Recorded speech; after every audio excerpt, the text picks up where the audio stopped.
कोटयुक्त संहिता का अनुसार महाकालेश्वर क्षिप्रा नदी के तट पर उज्जैन नामक नगर है। उज्जैन उन पवित्र 7 नगरियों में से एक है जहाँ की यात्रा मोक्षदायिनी है। वे 7 नगरी हैं अयोध्या, मथुरा, हरिद्वार, काशी, सांची, उज्जैन और द्वारका। पुरानी उज्जैन नगरी वर्तमान नगर में 1 किलोमीटर दूरी पर है। महाकालेश्वर की धार्मिक पृष्ठभूमि। शिव पुराण में वर्णित महाकाल की कथा इस प्रकार है कि अवंती नाम के प्रसाद नगरी भगवान शिव को बहुत ही प्रिय है और समस्त देहधारियों को मोक्ष प्रदान करने वाली है। वहीं एक धर्मात्मा ब्राह्मण वास करते थे। उनके 4 पुत्र थे। रत्नमाला पर्वतवासी दूषण नाम के एक राक्षस ने नगर को घेर कर जनता को त्रस्त करना आरंभ किया था। जनता योग सिद्ध करने वाले उस ब्राह्मण की शरण में गई। उसके तप से प्रसन्न होकर भगवान महाकाल पृथ्वी फाड़कर प्रकट हुए और राक्षस को संहार किया था। भक्तों ने भगवान से प्रार्थना की कि हमें पूजा की सुविधा देने के लिए आप यहीं निवास करने की कृपा कीजिए। भक्तों के आग्रह का महाकाल ज्योतिर्लिंग के रूप में वहीं स्थित हो गए। स्कंद पुराण में इस क्षेत्र को महाकाल वन कहा जाता है। अग्नि पुराण के अनुसार यहाँ सर्वोत्तम तीर्थ है। कहते हैं कि महाकाल के दर्शन से भक्त की मुक्ति होती है और व्यक्ति को अकाल मृत्यु से रक्षा होती है।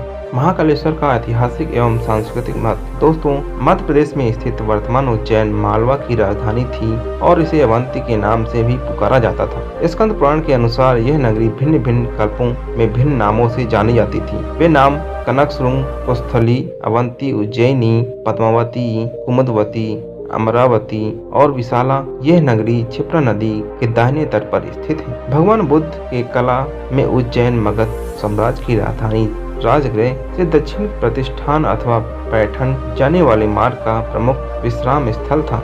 महाभारत में लिखा है कि विंद और अनुविंद नामक अवंती के 2 राजकुमारों ने एक अक्षौहिणी सेना लेकर कौरवों के पक्ष से युद्ध किया। प्रसिद्ध सम्राट विक्रमादित्य की राजधानी भी उज्जैनी ही थी। भारतीय परंपरा के अनुसार वे इतिहास के अद्वितीय व्यक्ति थे जो कि 57 ईसा पूर्व के आरंभ होने वाला संवत उनके शासनकाल में प्रथम वर्ष से ही चला था। राजनीति और सेना संबंधी महान योग्यता रखने वाले महाराज विक्रमादित्य आदर्श शासक, न्यायशील, प्रजापालक, सूरवीर, कला, साहित्य और संस्कृति के महासंरक्षक तथा पर पीड़ा निवारक थे। इसलिए भारतीय इतिहास के कई अन्य राजाओं ने भी बड़े गर्व के साथ विक्रमादित्य की पदवी से अपने को विभूषित किया था। कुछ दार्शनिक स्थल। महाकालेश्वर मंदिर। दोस्तों, उज्जैन का सुप्रसिद्ध स्थल है भगवान महाकाल का मंदिर। भगवान शंकर के 12 ज्योतिर्लिंग में से एक लिंग यह मंदिर झील के पास है और इसके 5 तल्लों में से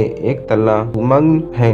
मुख्य मंदिर के मार्ग में बड़ा अंधेरा रहता है, अतः वहाँ निरंतर दीप जलते रहते हैं। दोस्तों, ऐसा माना जाता है कि भगवान शिव को जो भी सामग्री चढ़ाई जाती है वह निर्मल बन जाती है, जिससे उनका पुनः प्रयोग करना वर्जित है। किंतु यह बात ज्योतिर्लिंग के साथ नहीं है। यहाँ पर न केवल चढ़ाया हुआ प्रसाद ही लिया जाता, अपितु एक बार चढ़ाए गए बेल पत्र भी धोकर पुनः चढ़ाए जा सकते हैं। हरिसिद्ध मंदिर। दोस्तों, उज्जैन का दूसरा प्रसिद्ध मंदिर हरिसिद्ध है। स्कंद पुराण की कथा के अनुसार भगवान शंकर एक बार कैलाश में अपनी पत्नी गौरी के साथ पांसा खेल रहे थे। चंड और प्रचंड नामक 2 असुरों ने इनके खेले में बाधा डाल दिया था। नंदी को घायल कर दिया। हर ने देवी का ध्यान किया और उन राक्षसों का संहार करने की प्रार्थना की। भगवती ने प्रकट होकर हर का कार्य सिद्ध किया।